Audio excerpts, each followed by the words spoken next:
our important forces to know.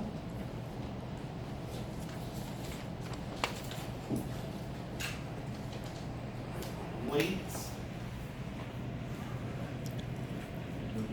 normal force,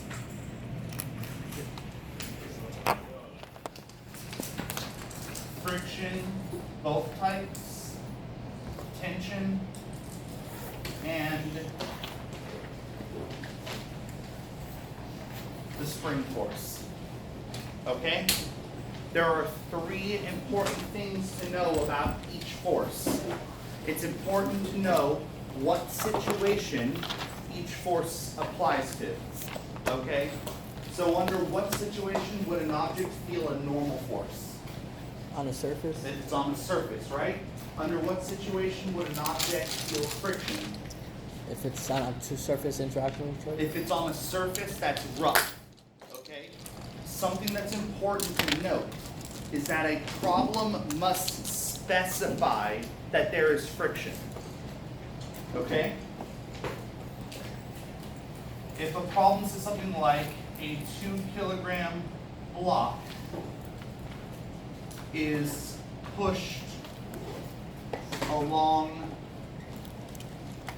a horizontal surface with a 20 Newton force, what is the block's acceleration?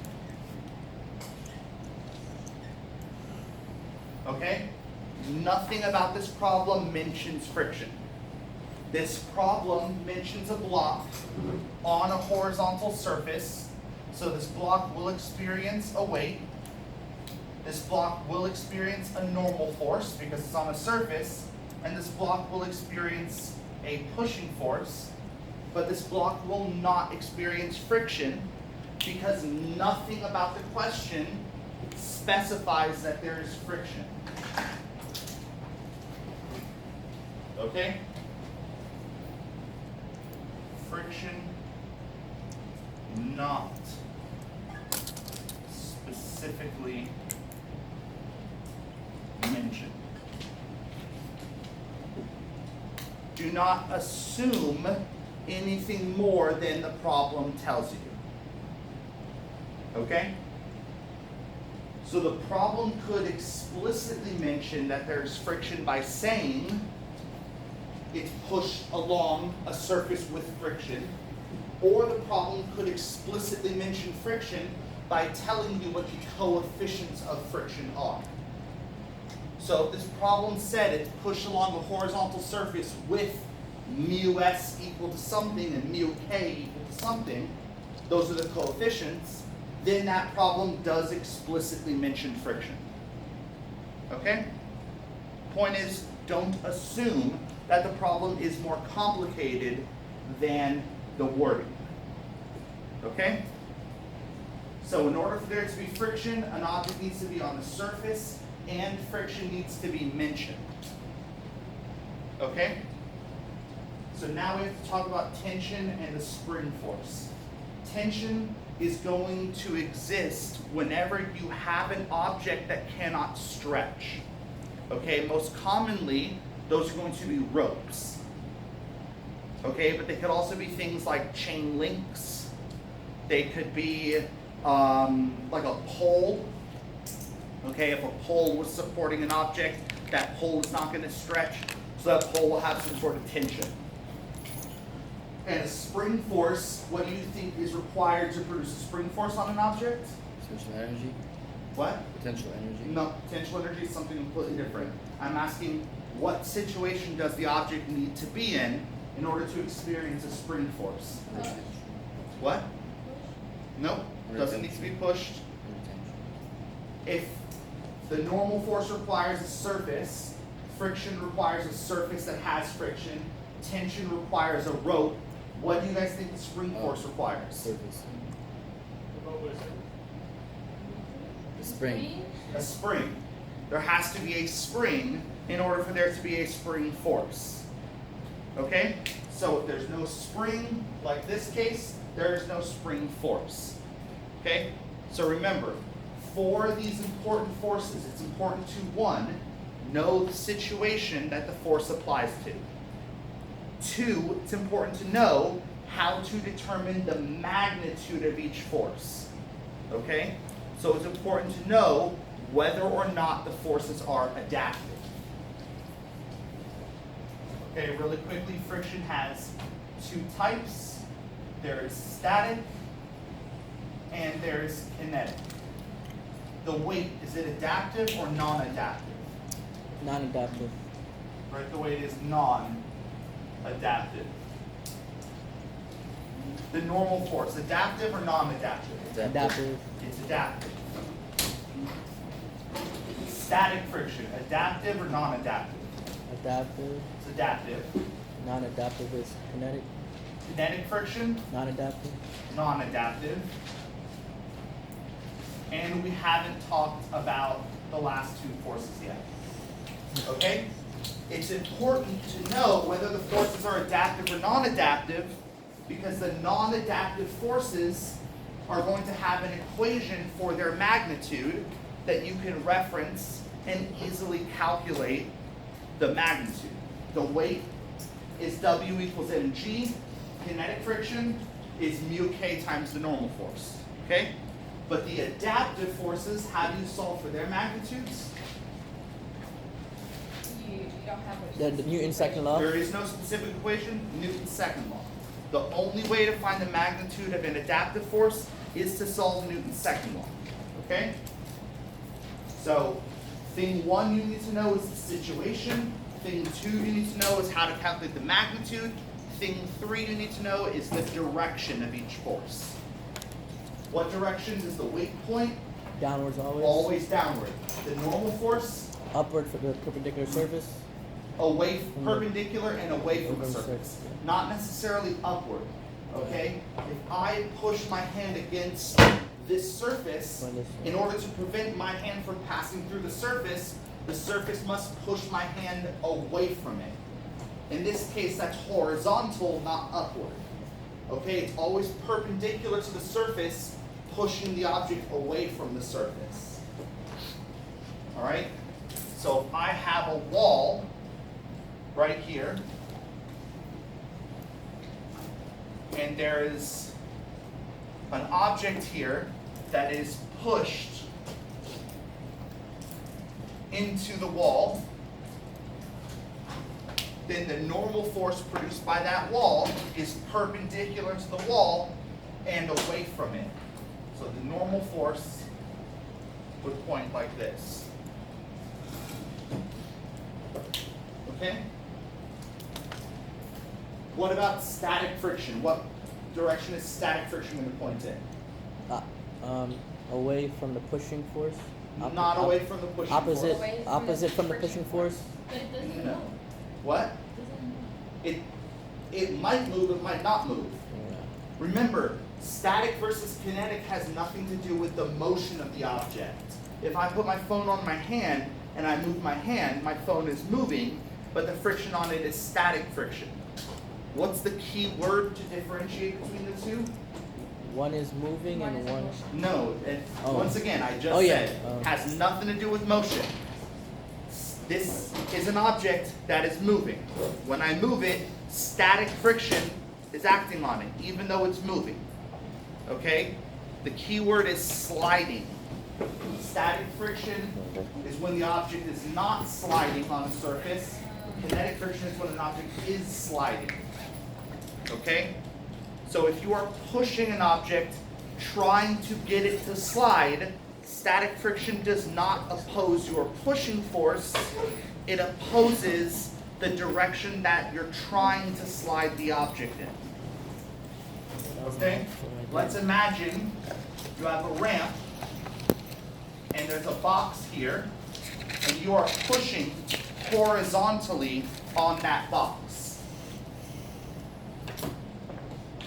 So here is some pushing force. Where is static friction going to point?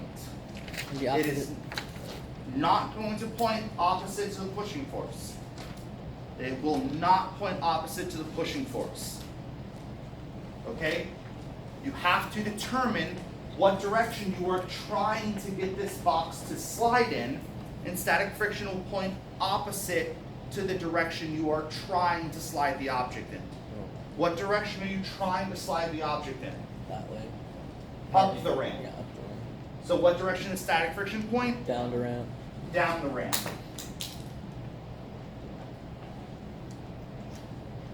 Okay? So static friction points in whatever direction it needs to point in to oppose an attempted sliding of the object.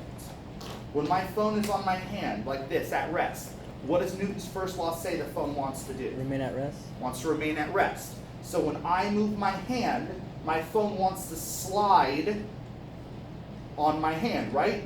It wants to slide in this direction. So where does static friction point? Points in that direction. It points opposite the attempted sliding. Okay? Where does kinetic friction point? In the direction it wants to go. No. What's the situational difference between static and kinetic friction? The kinetic is the friction's already moving. No, remember, once again, Oh, it has nothing to do with whether or not the object is Slide, moving. slide, The already difference slide. between static and kinetic friction has nothing to do with whether or not the object is moving. Sliding.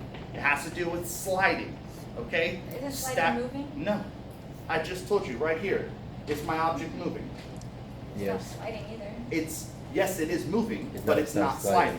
Right. True. Sliding and moving have nothing necessarily to do with one another, okay? True. Right? This is why I keep Yeah. using this example. I've used this example like a dozen times so far, okay? Sliding and motion don't necessarily have anything to do with one another, okay? The key word to remember about friction is sliding, Okay. okay? So what's the difference situationally between static and kinetic friction? It opposes the actual sliding. Kinetic friction opposes the actual sliding the object is undergoing. Okay? So if this object is stationary and you're trying to slide it up the ramp, static friction will oppose the attempted sliding. Kinetic friction will oppose the actual sliding. Okay? So let's imagine some sort of ramp like this, like a roller coaster or whatever. If we have a box that's sliding along the ramp in this direction, then static friction at point A, let's call it, is going to point to the left. Sorry, kinetic friction, because it's sliding to the right. Gotcha. If it's over here at, let's say, point B, now it's sliding up and to the right. Kinetic friction. I don't want to confuse this with a force. This is its velocity. This is its velocity. Now it's sliding up and to the right, so kinetic friction is going to oppose that sliding. Okay, when it's come over the hill on its way down, let's say at point C, now it's sliding down the incline, so kinetic friction is going to point up the incline. So English or Opposite sliding, not opposite the motion. It's important to remember that. Opposite the sliding. sliding a type of motion? Sliding is a relative motion between two surfaces. Okay? Do any of you guys know that trick where you set up a dinner table on top of a tablecloth and you yank the tablecloth out from under the dinnerware without the dinnerware moving? Right. Yeah. Imagine No static friction. that we had a sheet here, okay, and we placed an object on top of this sheet, and this object remains stationary as the sheet was pulled out from underneath the object. What type of friction would exist between the sheet and the object? Kinetic Kinetic. friction. Kinetic friction. Why kinetic friction? Because the sliding of the sheet pulled Because the beneath. sheet is sliding out from underneath the object. And where would the kinetic friction point? Yeah, so it. No. Opposite to You have to imagine what direction the object is trying to slide in relative to the sheet. So the sheet is sliding to the right. What direction is the object sliding? To the right. To the right. The object To the is left, not to the sliding left. to the right. To the left. Imagine if the sheet was stationary. If the sheet wasn't moving, if you followed the sheet as it was being pulled, the box would appear to be sliding to the left. So kinetic friction would actually point to the right. Imagine if you didn't do this very well and you just yanked it. Is it going to make any sense that this object flies to the left? No, it's going to fly to the right. That's the direction the force should point. The force should point to the right because that's where the object is going to accelerate. Okay? And it's because from this object's perspective, if the sheet is pulled out to the right, this object is sliding off of the sheet to the left. Okay?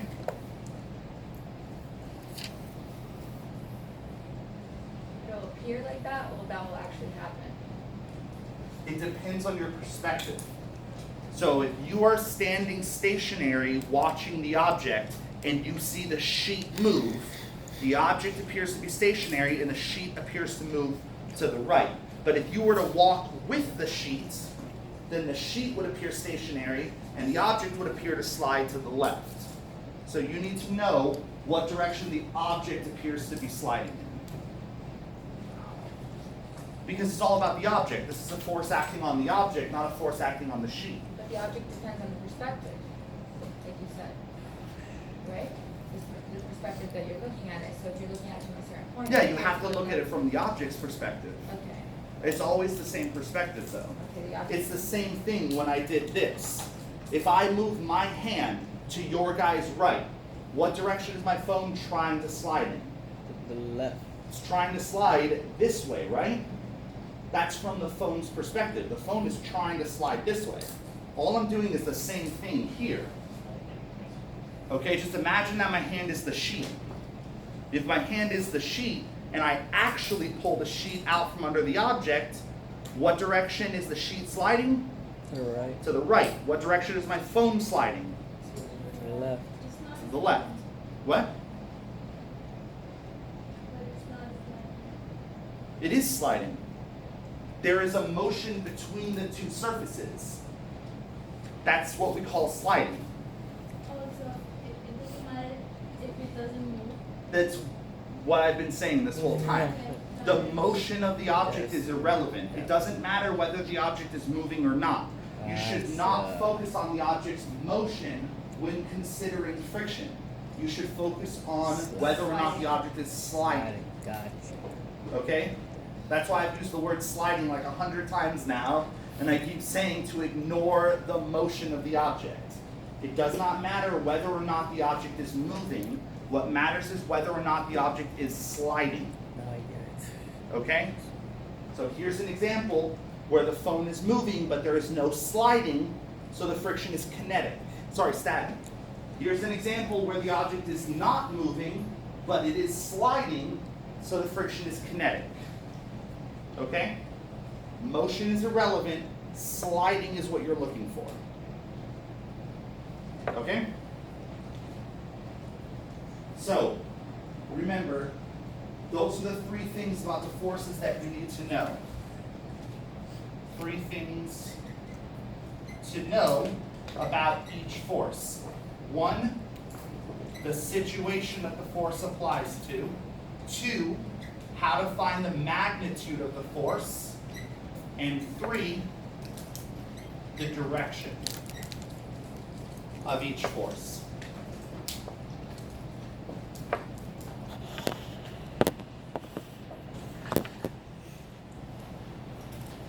Alright, so now let's talk about tension.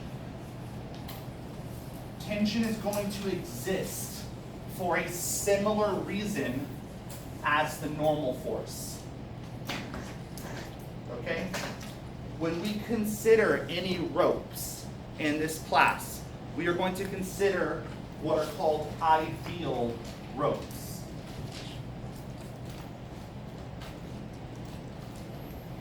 Ideal ropes are massless and inelastic. Do you guys know, what do you guys think of with the word elastic? Do you guys know what that word means? Stretch. Yes. Stretch. It stretches, right? Inelastic means that the rope cannot stretch.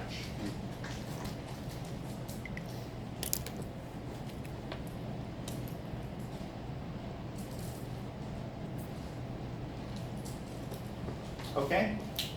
So let's imagine that we have a ceiling.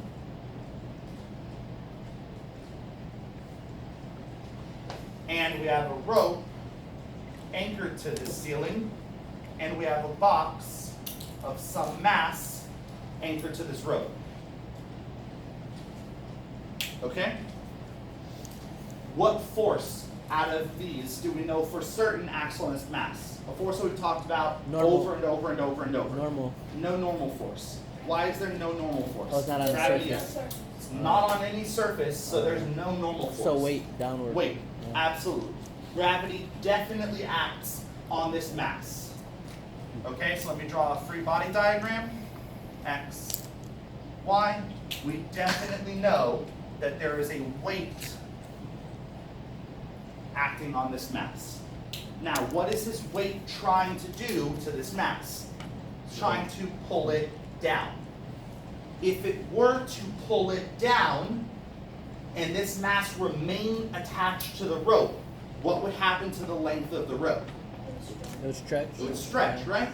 If this mass were to move downward, the length of the rope would have to increase. Okay? But since this rope is inelastic, what must the rope do to prevent itself from stretching? Not break. No. Let's imagine it doesn't break. Break is actually a possibility. Okay? So technically that could be the right answer, but let's imagine that this rope doesn't break. Oh, and force it. It has to produce some sort of force upward called tension to balance out the weight, right? If this rope is not going to stretch, then that mass cannot move, right? Because if that mass moves downward, what happens to the rope? It It stretches. So if the rope doesn't want to stretch, it cannot allow the mass to move. So it must assure that the acceleration of the mass is what? 0. An acceleration of 0 guarantees the rope doesn't stretch. If the acceleration is 0, what does Newton's second law say about the forces on the y-axis? Must balance each other. They must be balanced, okay? A downward force of the weight by itself is an unbalanced force, so there must be a second force upward. This force we call the tension. Okay? The tension is produced by the fact that the rope cannot stretch. Much like when I put my cup on top of this tabletop, a normal force is produced because the table is solid and cannot break. Okay? So the tension is produced because the rope can't stretch. Very similarly to the normal forces produced because this table can't break. So they're very similar forces in concept. All right? Let's say situation A, the mass is 1 kilogram. What would the tension be? 10 newtons. If the mass is 1 kilogram, then the weight, which is mg, is 1 kilogram times 10 meters per second squared, which is 10 newtons. In order for these forces to balance, which guarantees that the acceleration is 0, which guarantees that the rope doesn't stretch, In order for these forces to balance, what must the tension be? 10. 10 newtons, right?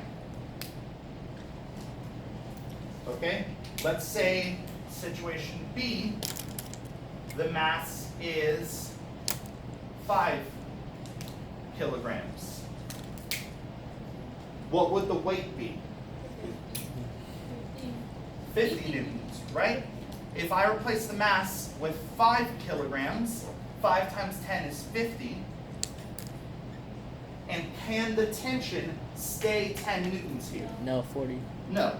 If the tension remains 10 newtons, we have an unbalanced axis, and the downward force is 40 newtons, causing the rope to stretch. So what has to happen to the tension? It has to increase to 50. Yeah. It just acts like the normal force. Say it again. It just acts like the normal force. It is acting like the normal force. What's it doing? What's it doing? Balancing out. It's adapting, right? It's adapting to the situation. What if I decreased the mass to 3 kilograms for part C? What would the weight be? 30 newtons. Could the tension remain 50 newtons? No, because that would mean that there's a net force upward, and suddenly the mass will just fly upward. That doesn't make any sense. What does the tension have to do? 30. It has to become 30. It has to adapt. Okay? This is really, really important. Tension is an adaptive force. Meaning there is no formula to solve for the tension. If you want to know the tension, you have to do what? It's Newton's second law. Solve Newton's second law. Oh, that's what. Yeah.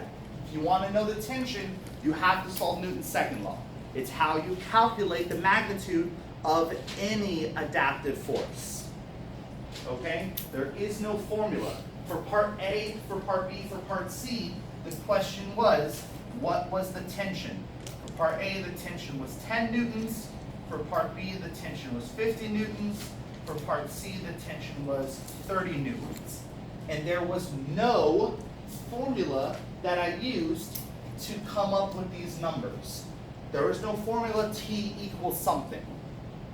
Okay? The only way that I could determine what the tension was by solving Newton's second law. Because it's an adaptive force.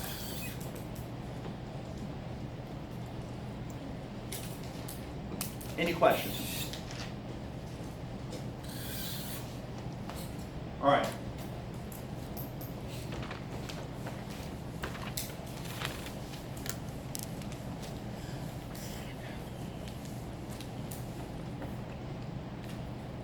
Let's do a problem very similar to a problem that we did when we were discussing the normal force, because the tension's like the normal force.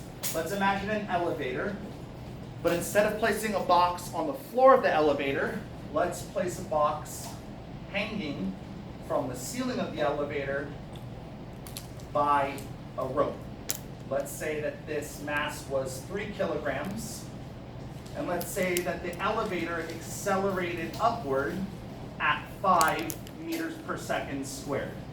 What I want to know is, what is the tension in the rope?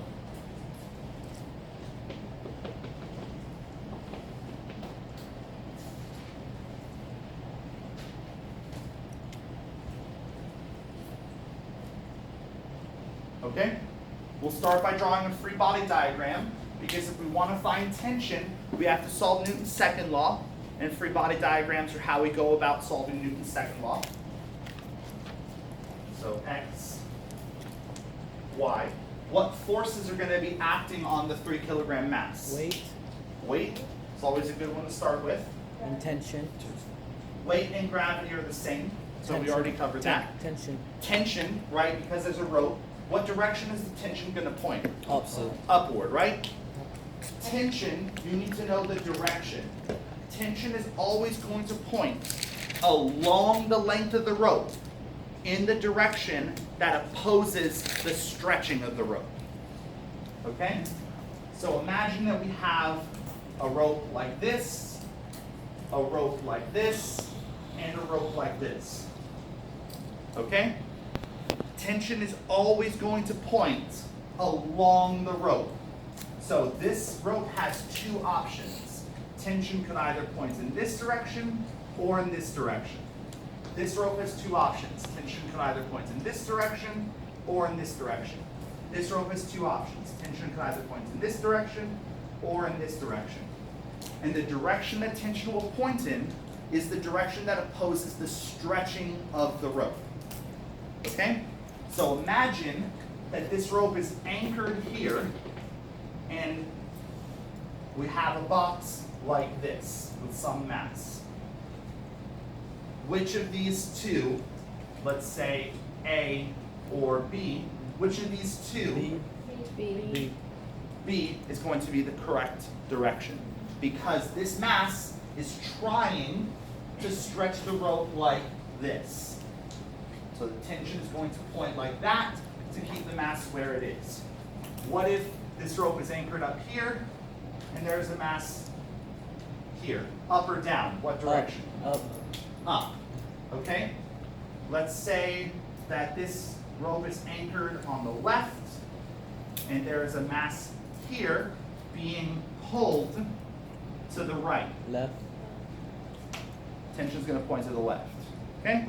So tension is always along the length of the rope, which narrows it down to two directions, and it's in the direction that opposes the stretching of the rope.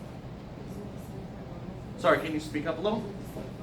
No, the normal force is perpendicular to the surface, so it's not along the surface, it's perpendicular. That's what the word normal means. So the word normal is the fancy mathematical word for perpendicular. And it's perpendicular to the surface in order to push the object away from the surface. Okay? So if I were to imagine a surface here, this is a ceiling, and I had some object that I was pressing up against the ceiling. So there's some pushing force. Okay, there's some ceiling there, and I'm pressing the object up against the ceiling. There are two directions that are perpendicular to the ceiling, up or down. What direction should the normal force be? Down. Down. The normal force will be down in this case, because the ceiling is trying to push the object away from it. Okay, perpendicular and away from the surface. If you're trying to push the object up and through the ceiling is trying to push the object down and away from it. Okay? Any other questions? So basically normal force is always opposite of whatever force. No, Perpendicular. not opposite. Perpendicular. Perpendicular to the surface Right. to push the object away from the surface. Okay? But it's not opposite in. Gotcha. Okay? Any other questions? All right. So we have the weight, we have the tension, we all agreed that the tension points upward. Any other forces? Look through the list. Nope. Normal force? Nope. No, it's not on the surface, right? It's hanging in the air. Friction? What does friction require? Sliding. It requires a surface, right? You can't have friction without a surface, no surface. Tension, yes. Yeah. Spring force? No. Yeah. No, there's no spring. There's no spring. Okay? So these are the only two forces here. And the object is accelerating upwards. It's important to include that information, but to include it off to the side of the free body diagram, because an acceleration is not a force, and only forces belong on the free body diagram. So basically this is being pulled up, Yes. not pulled. Yeah. And didn't you say to choose the positive direction in the way of the acceleration? Exactly. So it won't confuse the math.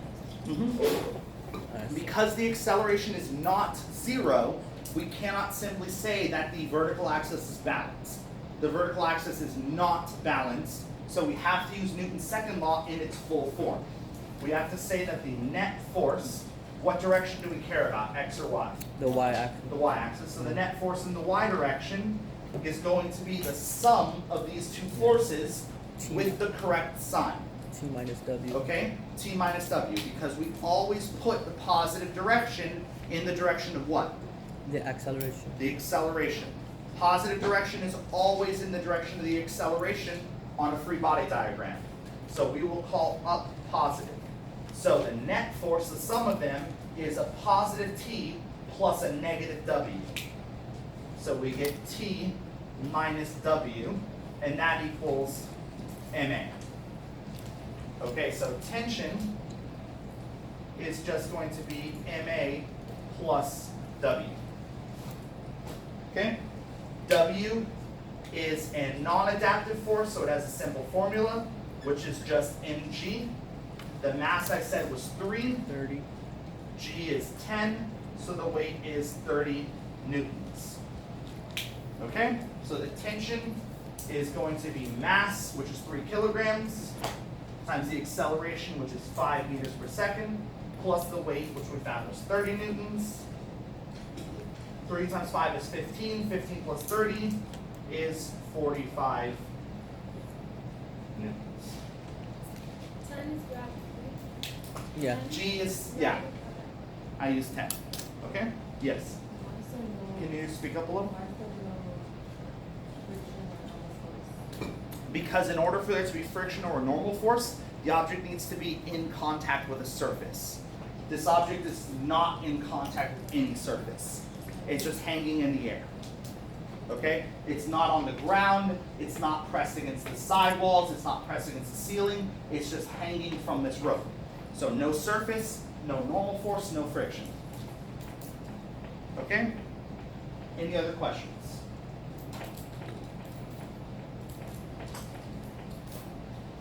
All right.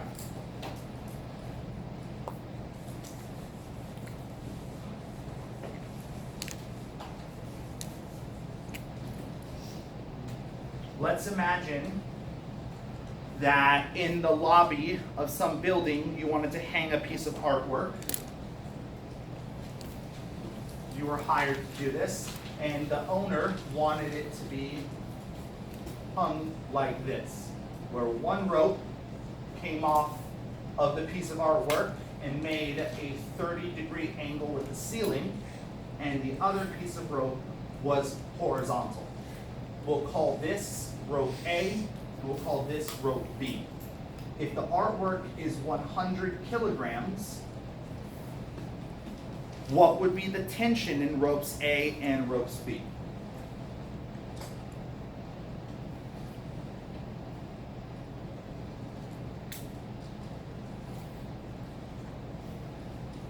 This question is important to solve because typically ropes are going to have a maximum tension, okay?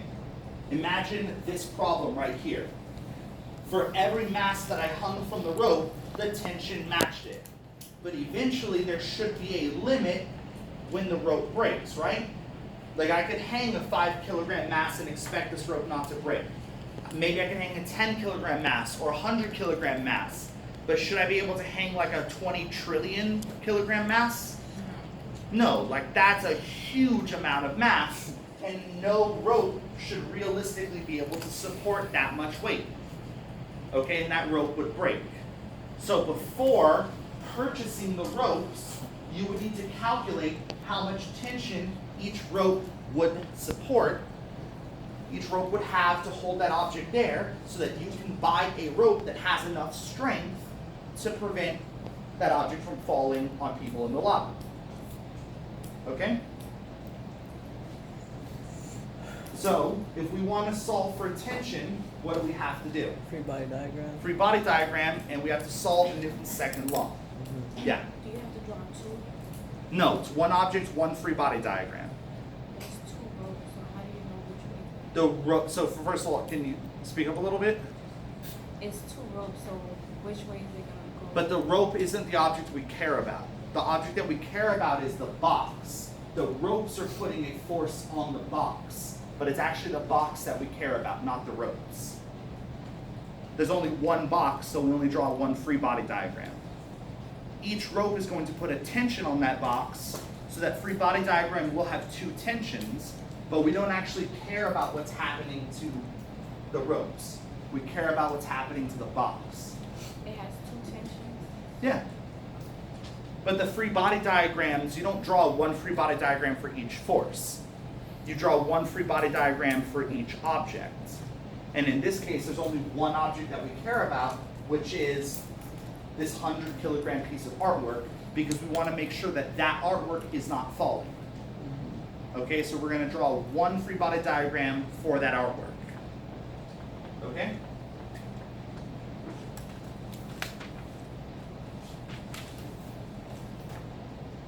What forces are going to be acting on that? Weight. And tension. How many tensions? 2.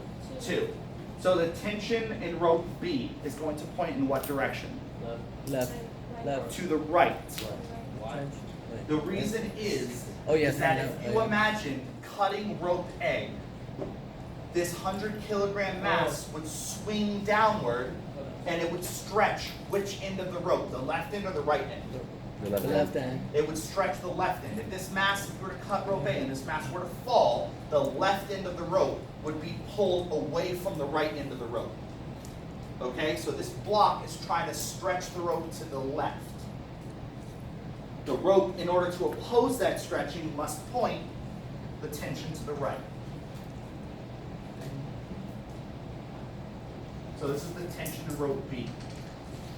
Now, the tension in rope A is either going to point up into the left or down into the right. It's going to point up into the left because if you were to cut rope B and this block could just fall, would it stretch the upper end of the rope or the lower end of the rope? The lower end. It would stretch the lower end of the rope, meaning that the rope has to pull that lower end back up in order to prevent it from falling. So we're going to have tension A pointing like this. Now, something that's important about tension A is that this 30-degree angle is not made to any of these axes. So we need to do a little bit of geometry. I'm going to draw the ceiling here, and this 30-degree angle is right here. It's not on an axis. Okay? So we need to decide what angle should we choose between one of these two axes. So either the angle between the tension and the y-axis, or the angle between the tension and the x-axis. The angle between the tension and the x-axis, what's that going to be? 30 degrees. Okay? Because these are what are called alternate interior angles. Okay? The other angle that you could use is you could see that the ceiling makes a right angle to the y-axis, so this is a 90-degree angle, and that means that this angle here between the tension and the y-axis would be what? 60, right? Okay? Either way is fine. You just need to convert this 30-degree angle here, which is not in the coordinate system, you need to convert it into an angle that's part of the coordinate system. Okay? Now that the free body diagram is drawn, what do we know about the motion of the piece of art? It's at It's not moving. So Acceleration. what does that mean? Acceleration is 0, right? Acceleration is 0. Okay, the relevant piece of information as far as Newton's second law is concerned is that the acceleration is 0. And all the axes must balance each other. That means that both axes must be balanced, the y-axis and the x-axis. Let's break tension A up into its components because we want to make sure that all forces are broken up into their components. So we're going to have TAX and we're going to have TAY. Okay? Which one gets the cosine? The adjacent angle.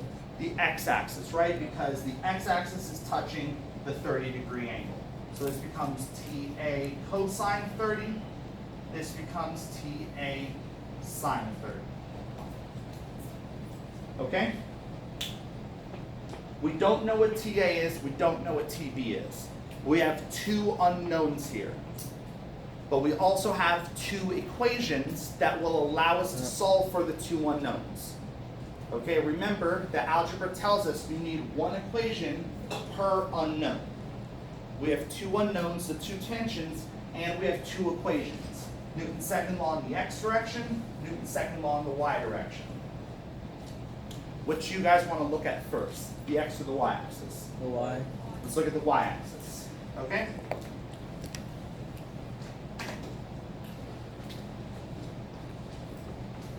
The y-axis, because the acceleration is 0, the y-axis is balanced, which means the sum of the forces up equal the sum of the forces down. There's only one force up, and there's only one force down, so TAY equals the weight, okay? The weight we can find by doing m times g. M is 100 kilograms. G is 10 meters per second squared, so the weight is 1,000 newtons. TAY, we found was TA times sine of 30.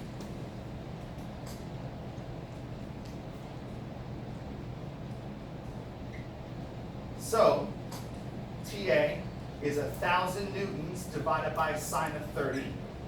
Sine of 30 is 1/2. 1,000 divided by 1/2 is 2,000.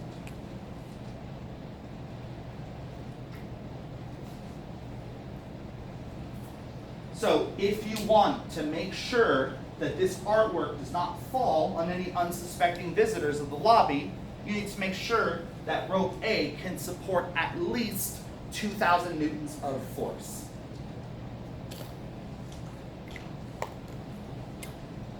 We can just Google 2,000 newtons in pounds. If we want to convert the two, it's about 200 kilograms. 200 kilograms times 2.2 is like 440 pounds or something like that. I don't actually have good perception here.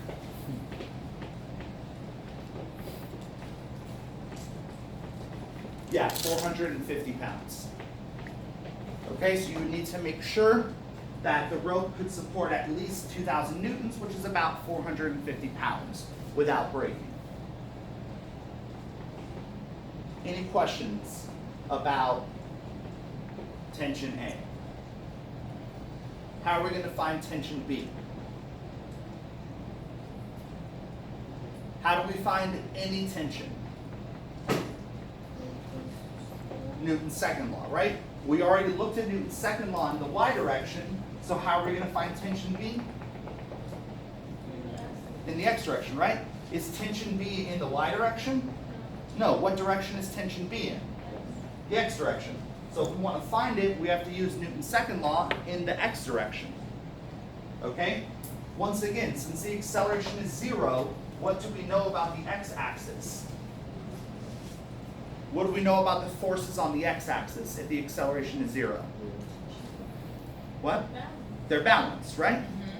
So the forces to the left equal the forces to the right. There's only one force to the left, the x component of TA, and there's only one force to the right, TB. Okay? That means that TB equals TA times cosine of 30. TA we found was 2,000 newtons times cosine of 30.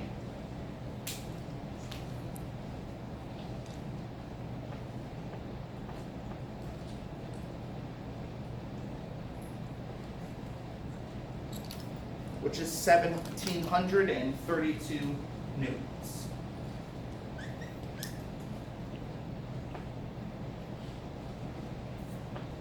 So if you wanted to make sure that that artwork does not fall on an unsuspecting visitor to the lobby, you need to make sure that rope B can support at least 1,732 newtons of force.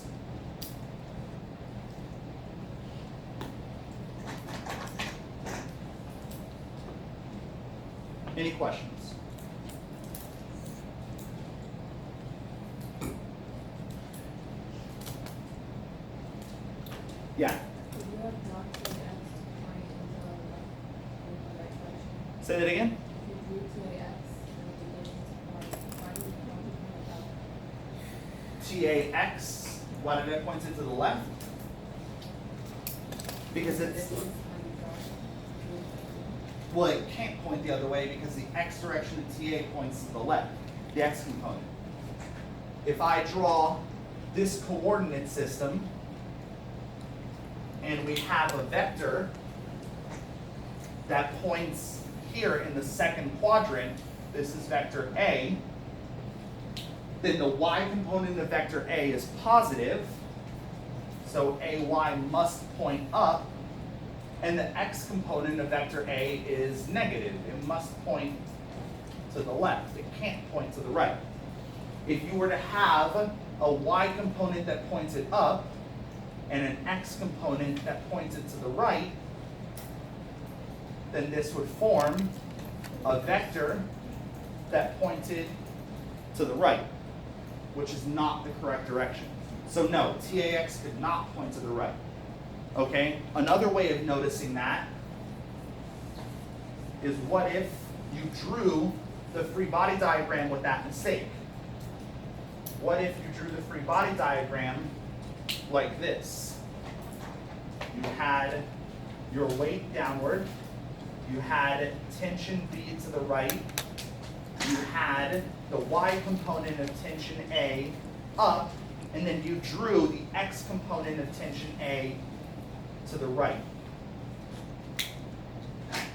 Could this possibly be the correct free body diagram? What is wrong with this free body diagram? Where? The x direction is unbalanced, right? You have two forces pointing to the right, so the x direction is unbalanced. This object that you're describing has an acceleration to the right, which contradicts the fact that we know that it's not moving. Okay, so this free body diagram can't possibly be correct. Okay? Any other questions? All right. So, lastly, we're going to talk about the spring force. The spring force is our first example of something called a restoring force. A restoring force is a force that always acts to try to get an object back to some preferred condition, to some preferred situation. Okay? If you have a spring, the spring has a preferred length. You're going to take that spring and lay it horizontally on a table. I think we actually have some springs over here. This spring is going to have a preferred length, what we would call the natural length of the spring. So the spring's length can change. I can stretch the spring. I can compress the spring. But regardless of what I do to the spring, when I lay it flat horizontally, it has a preferred length. It has a natural length.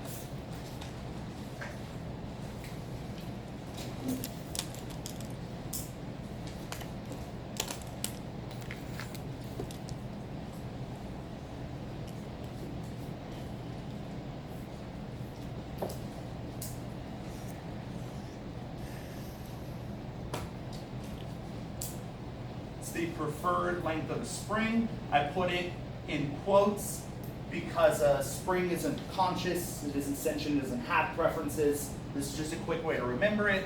It's the length when the spring is neither stretched nor compressed.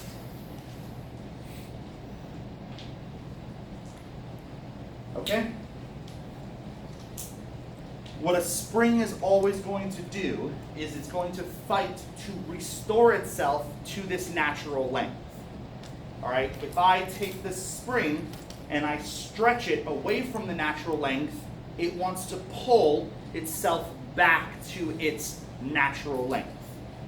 Okay? A spring is going to try to restore itself to its preferred state. Okay? So let's imagine two scenarios. First of all, I'm going to use a coordinate system where the x-axis is horizontal. Okay? This is going to be a one-dimensional problem, so we don't need a y-axis. And I'm going to choose the origin, x equals 0, to be at the natural length of the spring. Okay?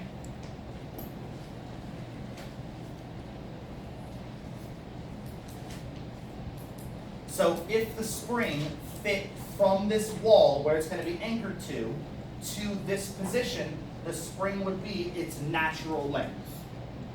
If I pull the spring beyond x equals 0, when the x value is positive, the spring is stretched.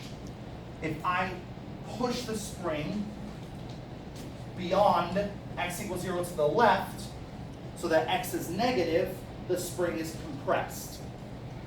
Okay, so this coordinate system has a positive x, means stretching, and a negative x means compression, and x equals 0 means the natural length of the spring. Okay? So let's imagine two scenarios. First, a scenario where the spring is stretched. And I'm going to attach a little mass, M, to the end of the spring. Okay? Second scenario, I'm placing x equals 0 at the same position, but now, instead of stretching the spring, I want to compress the spring.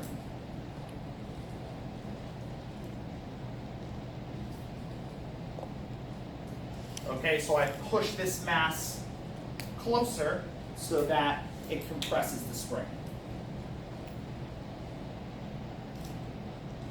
The force that the spring puts on the mass in either case is going to be such that the spring is trying to move back to its natural length. It's trying to restore the spring to its natural length. So for this situation where we stretched the spring, where does the force point? On the left. To the left, okay? So the force that the spring puts on this mass is to the left. I'll call it F with the subscript SP for spring. Remember, in this problem, we don't actually care about what the spring is doing. We care about what the mass is doing, what this block is doing. The spring is merely the object that puts the force on the block. Just like in these problems with the tension, we did not care about the ropes themselves. We cared about the object that the ropes were attached to. The ropes put the force on the blocks. Same thing here. The spring puts a force on the block to the left because the spring wants to return to its natural length.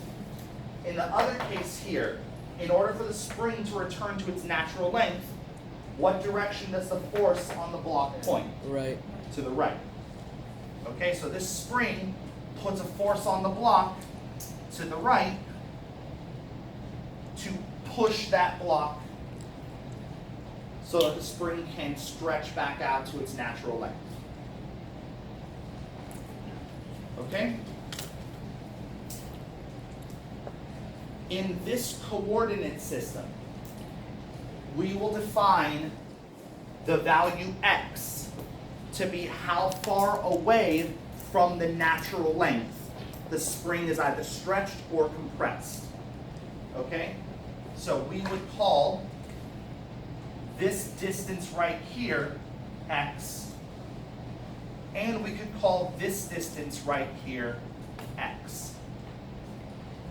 Just the amount that you either stretch the spring or compress the spring away from its natural length. Okay? For that choice of x, the magnitude of the spring force This is important. All I'm talking about is the magnitude here. Because the magnitude is always a positive number. The magnitude of the spring force is given by this formula.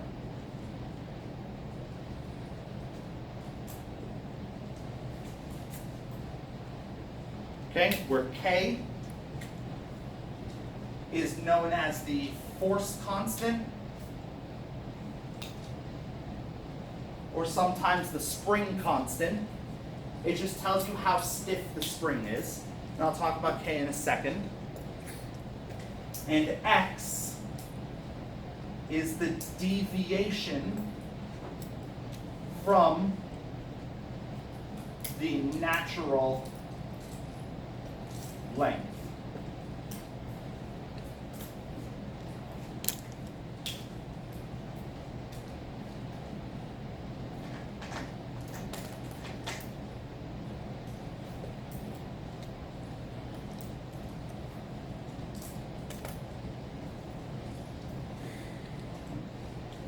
That equation is a magnitude equation, which means that it is always positive. So it doesn't matter what situation here the object is in, you'll just plug in the positive value of x into this equation so that you get a positive value for F. Remember that force is a vector. All that a positive or a negative sign of a vector tells you is its direction. But we already know the direction of the spring force just by looking at it. Because the spring force is always going to act to restore the spring to the natural length. So we've got the direction down. Now all we need to worry about is the magnitude. So this number should always be a positive number. Okay? Sometimes, and you guys are probably going to see this in your book, sometimes this equation is written with a negative sign right there. I ignore the negative sign because once again, I am using a magnitude equation. That negative sign is just there to help you guys determine the direction of the spring force, but the direction of the spring force is very easy to determine just by looking at the picture. Plus, remember, what's positive and what's negative, that's an arbitrary choice. So don't worry about putting a negative sign here because you always want this number to be positive. That's just the magnitude. Okay? So this force constant, the spring constant K, tells you how stiff the spring is. The larger the spring constant is, the harder it is to stretch or compress the spring. Okay? How much force would be required to stretch a spring 1 meter if A, the spring constant, which by the way has units, the units of K are newtons per meter. If K was 100 newtons per meter, or B, if K was 500 newtons per meter.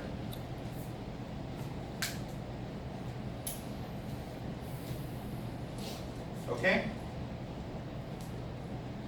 This problem is specifically telling you how much you're stretching the spring by. So it tells you what X is. Remember that X is how much you stretch the spring by, right? So in both problems, X is what?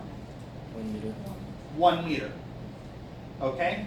So in this problem, the spring force, which is Kx, is 100 newtons per meter times 1 meter. So it requires 100 newtons to stretch the spring by 1 meter. In this problem, the spring force, which is Kx, is 500 times 1 meter. So it would take 5 times the amount of force to stretch the spring by the same amount. So which spring would you say is stiffer? B, right? So the spring constant tells you the stiffness of the spring. It tells you how hard it is to deform the spring. How hard it is to stretch it, how hard it is to compress it.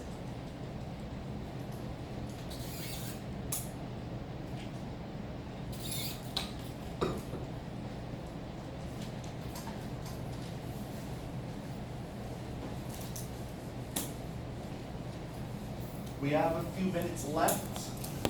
I'm going to try to wrap up the last few things about the spring. Oh, it's actually only 1:37. My clock is ahead. I don't know if I'm going to be able to finish everything about the spring, so we might have to do a little bit on Thursday before we move on to chapter 7. Let's imagine a question is written like this. A spring with a natural length of 50 centimeters is stretched to a length of 75 centimeters, ... Let's say that the question started with that.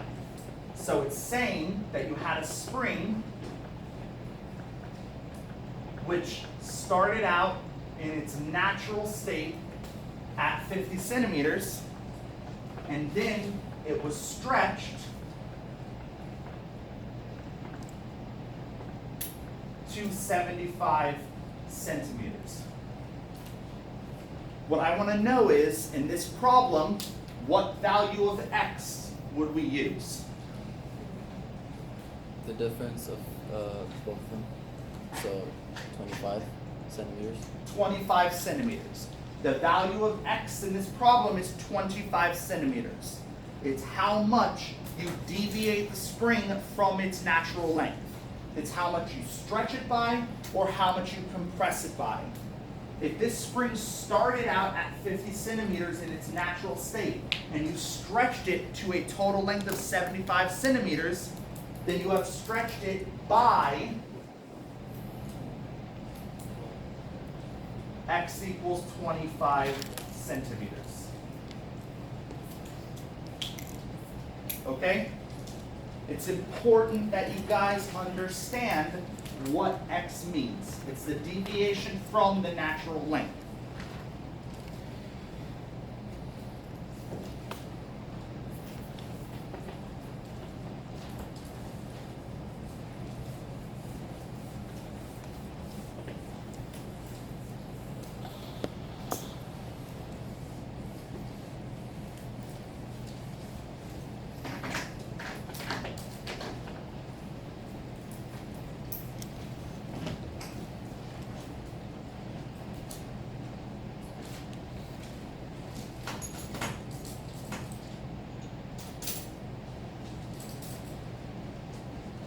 This is going to be the last problem.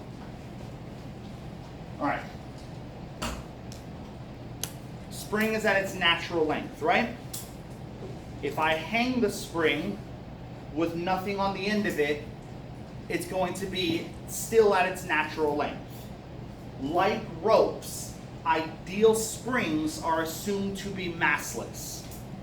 Remember that the ideal ropes are massless and inelastic. Okay, an ideal spring is assumed to be massless as well. So its natural length should remain the same if I hang it vertically.